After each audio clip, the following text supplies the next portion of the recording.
Yeah. I didn't wear a cap. Oh well. Well, Yeah.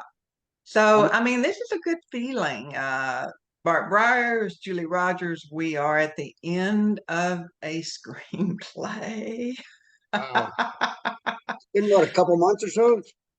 Yeah, you said 7 weeks that we've been working Yeah, on it. Yeah, 7 weeks. It's amazing. yeah, it is amazing. But what a journey. And, I really wanted to do justice to your book because as you lay all that out and wrote that on your phone, Yeah, it's funny. I've written stuff on my two phone little too. phones. Yeah, yeah, yeah. But it's kind of fun to write things on your phone because you can really get into, to me, I can get into a philosophical mood. Whereas a lot of times when I'm in front of a computer, it feels too much like work. But if I'm Yeah. on my phone, I just kind of kick back and yeah. So I can Well, see where you got that. I wrote it like laying on the couch, watching a football game, at work, waiting for customers to come in. I'm bored. Laying in the bed in the morning. I got extra 20 minutes. I woke up too early, so let's write some. Sometimes Hmm. even going to bed. Yeah. So it's a portable typewriter. So Yeah, absolutely. Well, I just I keep looking at this and where everybody went. That just amazes me. You've got um you all in one of your many bands, you and your lovely wife. And then we go down to T Funk, who you met toward the end. what a guy. Yeah. Yeah, and then his band and then Malty. I That mean, still blows my mind that he started a flight school in prison.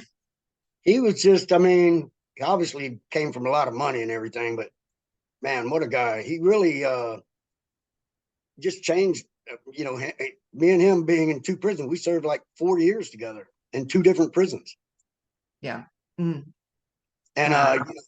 we'd say, cafecito. I mean, a little coffee. Yeah, I'll be up in a minute.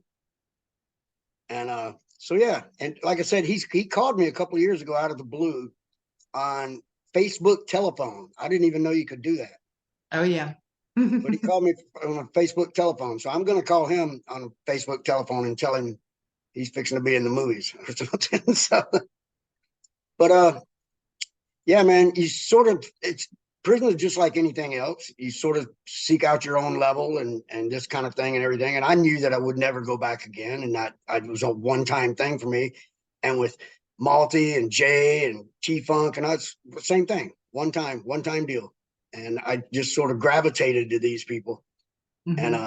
we were you get a lot of surrogacy in prison. We were brothers because I didn't have my brother with me. We were cousins. We were, and you got your dad and your mom, and there's a surrogate for every kind of relationship you can have in your life in prison. So, and you get really close, way close. Absolutely. Wow. Well, the other thing that I thought was so interesting was, of course, let's see, let's look at you and your mullet. So, do you remember when was this taken? At what point in prison was it? Well, that right there is in the towards the end in prison camp with the one with the Alabama shirt. Okay. That's I was because I started running and I was in good shape as you could tell. Yeah. So And here you look a little heavier, but it may just I be what you was. have on. It was, and that was also up north too, because I had that. I had to wear longer sleeves and everything because I was in prison camp, so I didn't have to wear sweatpants and all that kind of crap. You could wear your own clothes if you're in a Hmm. prison minimum security prison camp.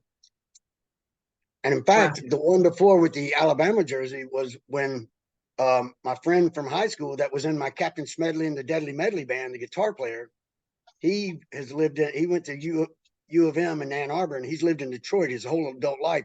He came up to the Camp Lehman and visited me.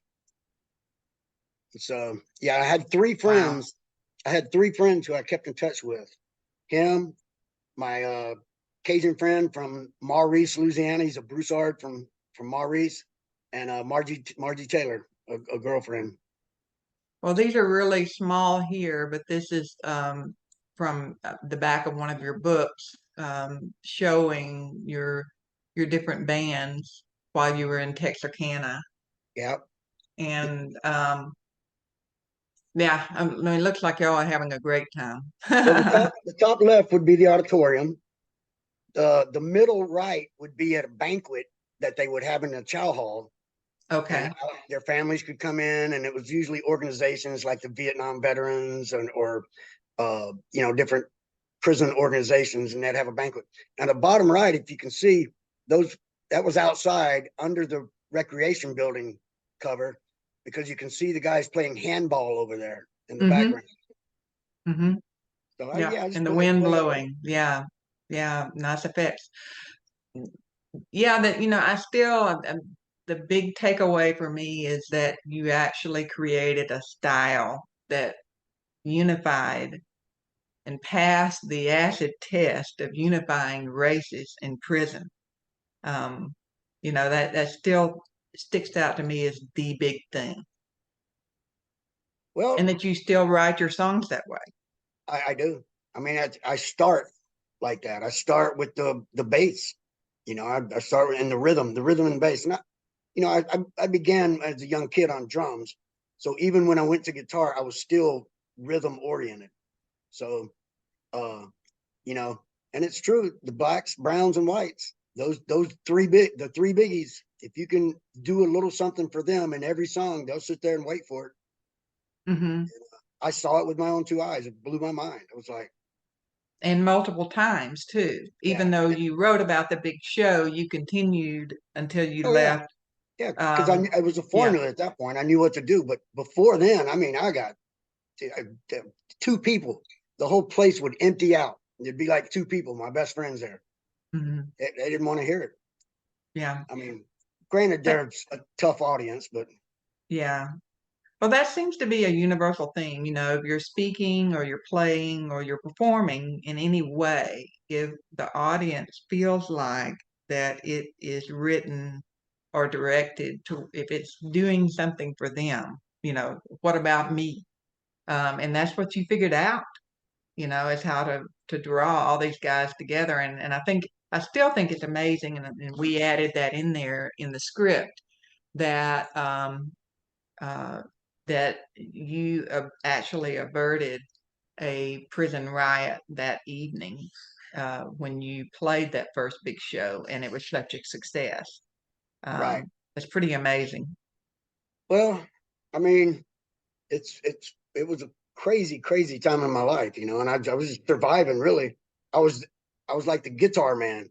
I was in all the different bands, and everyone liked me. The black people would see me going down the hallway, and there go Elvis. What up, Elvis? And and the white guys be like, man, play some lead guitar, and everybody, they love a music man. You know what I mean? Hmm. And I Sounds like just, it. yeah, it just don't shoot me. I'm a piano player kind of thing. It's like, but uh, yeah, man, it was quite a trip all the way through it, and I don't think the band even realized that, because I never really explained, broke it down to them that, hey, 12, do what your thing. I just say 12, do your thing on your bass, and he just do his thing on his bass. I didn't tell him because we want the black people to like us. I didn't say that. Just like, do your thing on your bass. Rigoberto, he's a Cuban timbalero. Like, do your thing, man. Well, it's almost like you handpicked the perfect band to do that.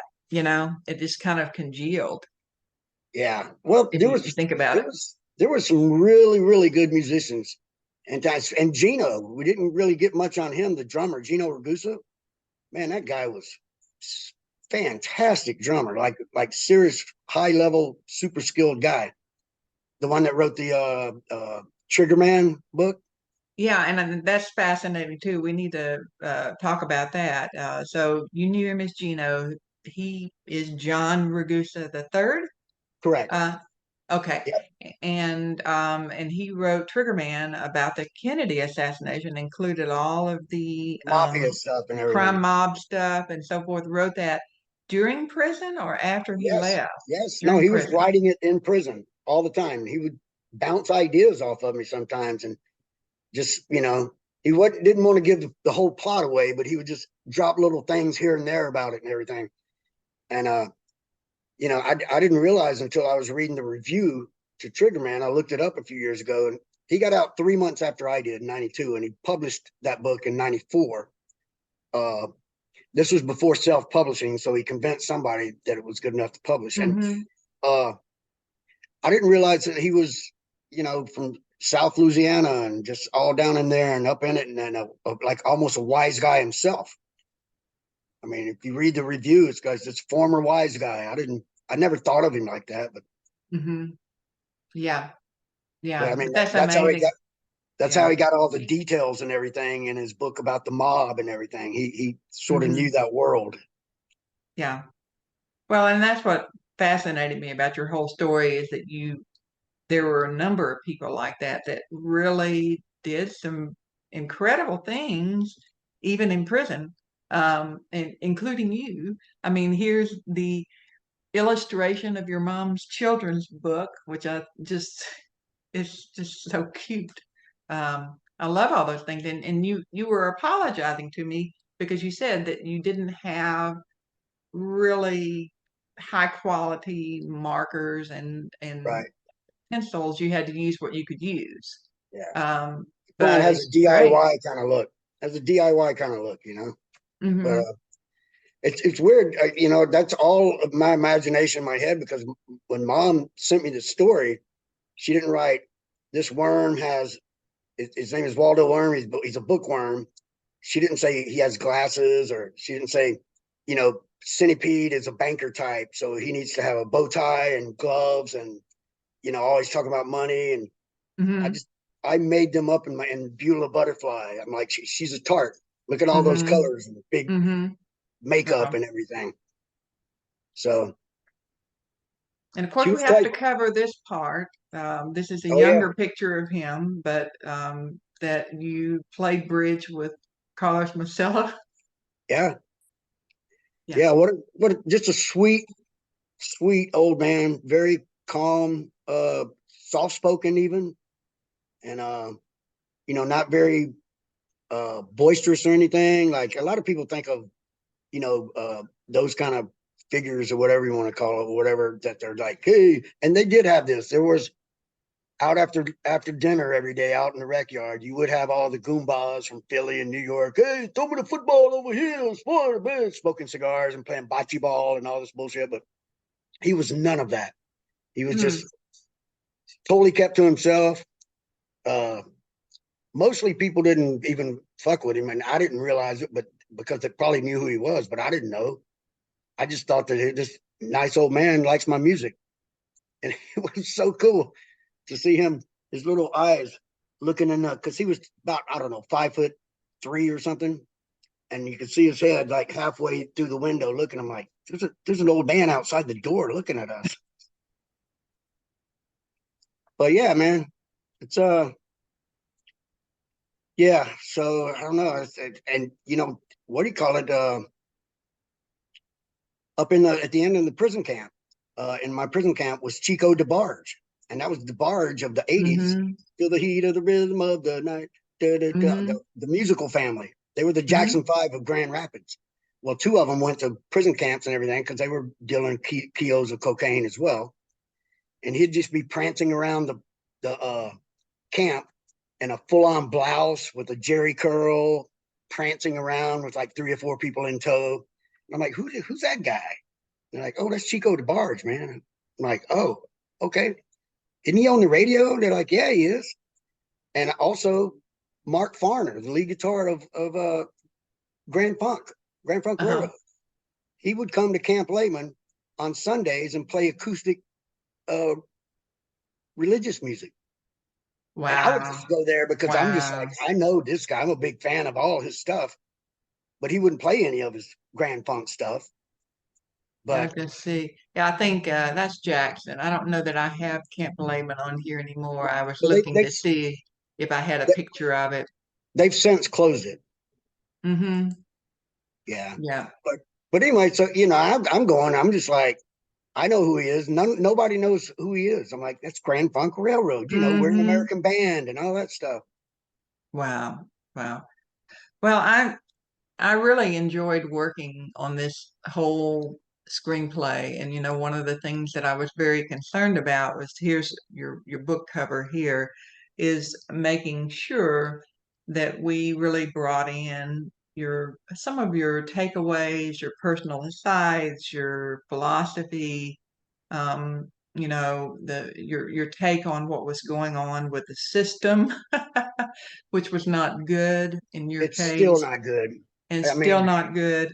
And just yeah, I was constantly surprised by things that that happened along the way in this story, and I felt like that in the screenplay. I felt like hopefully we have that um, going on. So yeah, it's well, been a pleasure working on this. yeah. It's my favorite thing, one of my favorite things, one of my musicals I wrote the whole thing on keyboards, and I don't even play keyboards. So I loved it. I had the best time in the world doing something that I don't know how to do, because I think if you're a creative person, that anytime you can express yourself, even if it's not, you're not trained at what it is, you can get excited about it and have fun doing it. That's exactly what happened here. This is the most fun I've had, well, since writing the book. But um, there's a certain freedom to not Mhm. knowing, what you're really doing and everything. And that's why I'm glad you did all the heavy lifting for us and everything. And I'm just like, okay, and but Yeah, but it's a good collaboration because I mean there were a lot of things that I could not have known even after reading your book from front to back. Just little details, and you go, "Oh yeah, by the way," and I would have said it this way. I wouldn't have really said it that way. And I hope that that we nailed it. I get the sense that we did, but yeah, yeah, yeah, yeah, absolutely.